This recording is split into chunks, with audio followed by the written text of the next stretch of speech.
Sa silangang bahagi ng isla ng Luzon ay matatagpuan natin ang maliit na bayan ng Baler. Kilala bilang ang surfing capital ng Luzon, ang Baler ay tanyag sa pagdala ng mga alon ng Karagatang Pasipiko sa ilalim ng inyong mga surfboards. Kaya walang duda na ang Baler ay isang surfer's haven. Pero bukod sa surfing, ang Baler ay nagtatago ng ilan pang mga magagandang lugar na nag-iintay lamang mapuntahan. Kaya't mag-like, mag-subscribe at samahan nyo kaming tuklasin ang bahagi ng Baler na hindi nyo pa nakikita noon.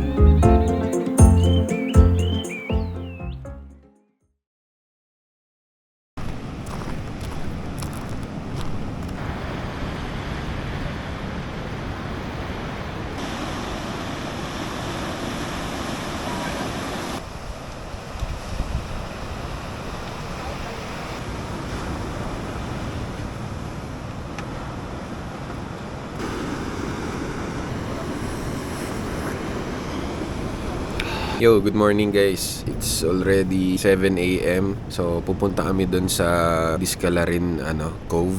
So medyo malayo siya dito. Mamotor na lang kami. Napag-rent namin for 24 hours. And ubusin lang namin yung kape namin. Tapos larga na kami. Baka naman, subscribe na kayo. Lapit na tayo mag 1K. Oh. If you know, you know. Let's go. Cheers.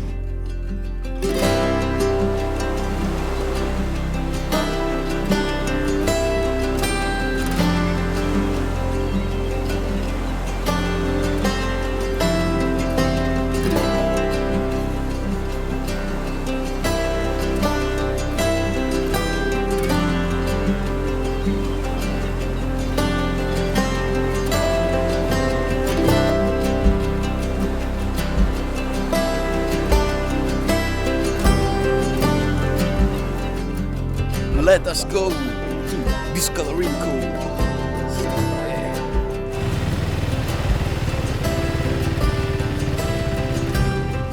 May parade ng mga pulis dito, mga babae nating kapulisan. In celebration of the Women's Month. Minotor namin for almost 40 minutes mula Hiraya hanggang sa jump-off point ng Baler Lighthouse. At napakaganda ng mga tanawin na nadaanan namin. So yun guys, muntik na kami hindi makapunta dun sa lighthouse tsaka dun sa cove kasi may umaambon-ambon ngayon. Parang dinidiscourage pala nila pumunta doon kapag ganon kasi baka daw may mangyaring di kaaya-aya. Pero pinayagan kami. Sayang din kasi yung trip namin kasi layo eh. Pupush na namin. Ito yung lighthouse. Ito. Doon tayo pupunta.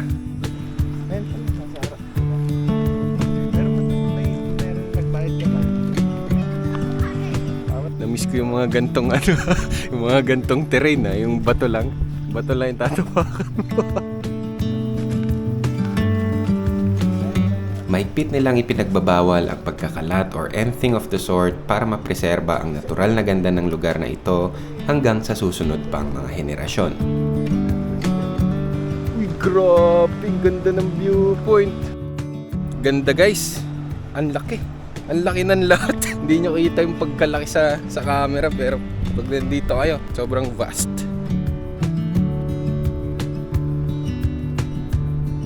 Katibay na pangsapin tsaka tiwala na.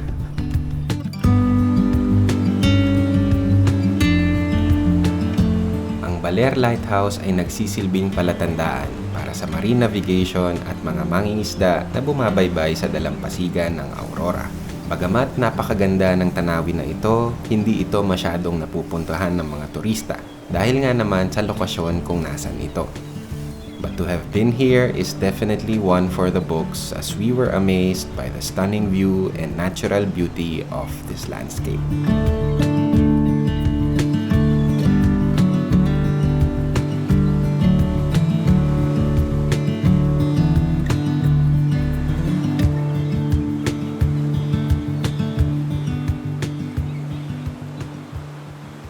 Bawal umakyat dito.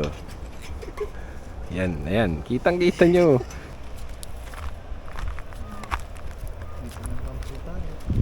Ito yung medyo struggle yung pababa kasi andulas, mabato.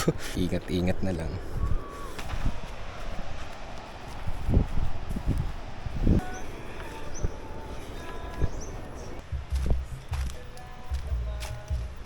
Matapos namin makababa ng lighthouse ay nagmotor kami ng about 5 to 10 minutes upang makita ang Digisit Rock Formations.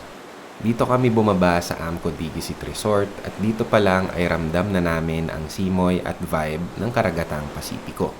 There's just something about coconut trees that give you that calm, serene vibe that your soul has been looking for. Tumambay muna kami dito and enjoyed the typical Pacific Beach vibe.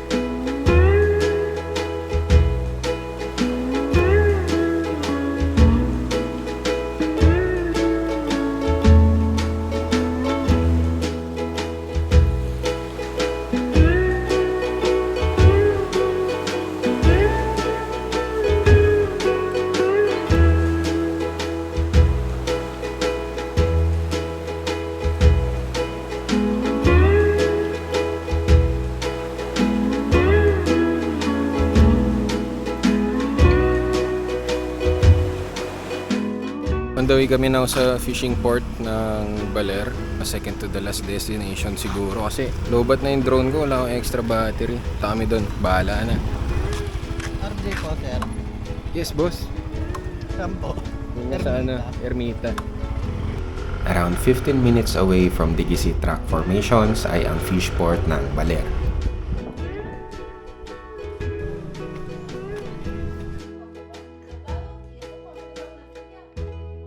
Dito ay nagpasya muna kaming magpahinga, magmerienda, at magmuni-muni. Total, tanghaling tapat naman at mainit pa sa labas.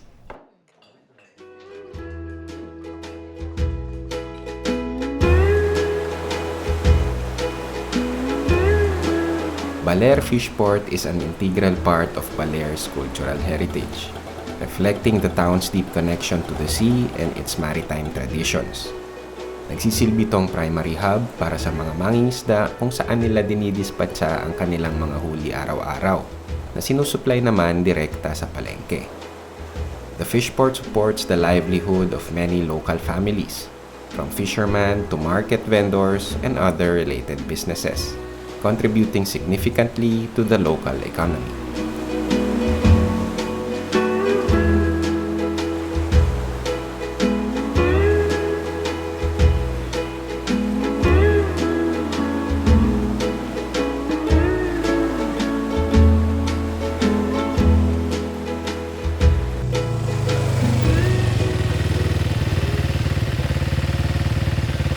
Inakyat na namin Ermita Hill. Pwede mga motor tsaka sasakyan. Yung isang way kasi lakad lang. Akyatin mo yung mga hagdan-hagdan doon. Tamad kami. Kaya minotor na lang namin.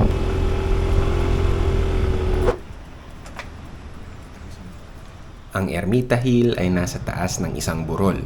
At ngayon nagsisilbi bilang eco park kung saan ma-enjoy ninyo ang maaliwalas na paligid, palibot ng mga puno, mga kainan at kapihan. Fitting place para magpahangin at tumambay. Daming kainan, coffee shops, tsaka mga souvenir shops. Isang palibot na pabilog. Puro pang ubos ng pera.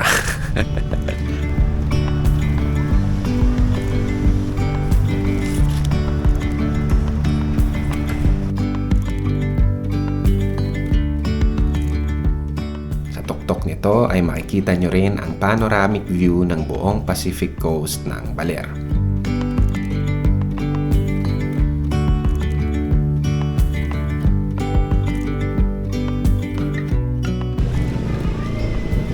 Sila yung family na umakyat dito. Nagkaroon ng tidal wave dito sa Baler tapos na-wipe out. Isa sila sa mga nakaligtas by climbing this mountain, tong Ermita Hill.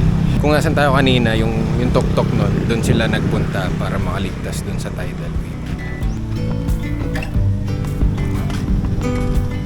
Dito yung way, pag lalakarin nyo lang hanggang doon sa taas. Established walkway naman siya. Tarik lang talaga. Be ready na lang if wala kayong transpo or something. Lakarin nyo na lang papunta sa taas.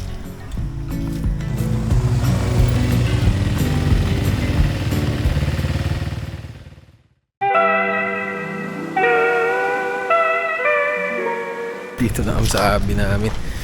So, ligo, tulog na naman as usual. Tapos gising sunset, punta kami dun sa Hanging Bridge. Hanging Bridge.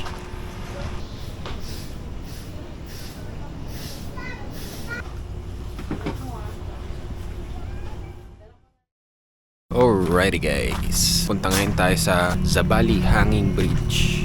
It's a hanging bridge made of wood and ropes.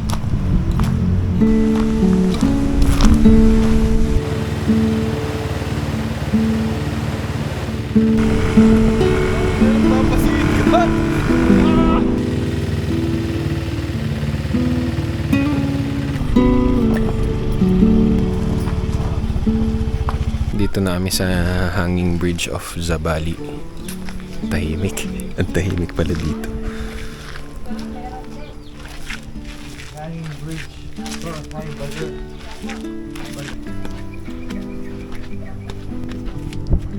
Sige nga. Ikaw nga Takot ka, hindi ka tumuloy. Hindi, may kasalubong kasi ako. Sige pa, hintay muna natin sila ate.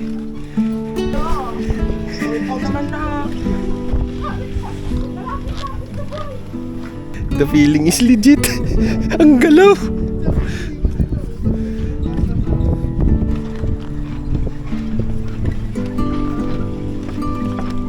Ang sinasabi niyong OA kami, hindi kami OA. Tumawid muna kayo. Mararamdaman niyo yung feeling. Gagawin din natin to pabalik, pre.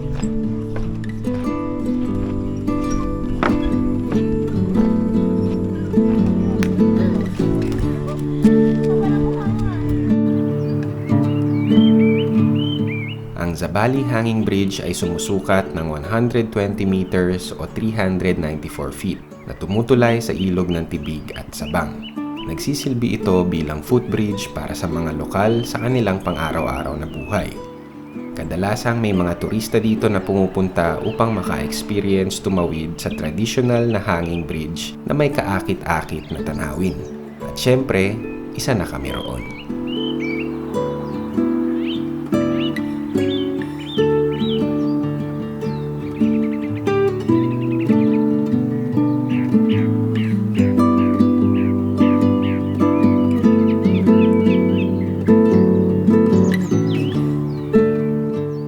Dito na rin nagtatapos ang video natin na to.